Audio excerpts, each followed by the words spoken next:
जनकपुरमा अब अर्को चेतावनी। हर्क साम्पाङ पछि खगेन्द्र सुनारलाई पनि जानकी मन्दिर प्रवेश गर्न नदिने घोषणा गरिएको छ। जनकपुर धाममा हिन्दूवादी युवा तथा विभिन्न हिन्दू संगठनहरूले गाई काटेर खानुपर्ने अभिव्यक्ति दिएको आरोप लागेका खगेन्द्र सुनारलाई भविष्यमा जानकी मन्दिर प्रवेश गर्न नदिने चेतावनी दिएका छन्।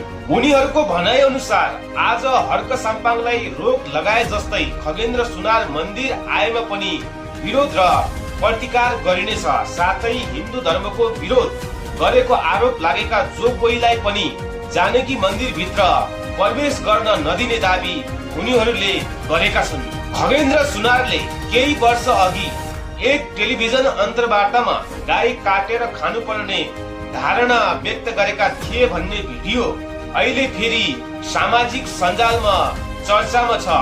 यस्तै ताजा तथ्यमा आधारित र भाइरल समाचारका लागि फलो र सब्स्क्राइब गर्न नबिर्सनुहोस्।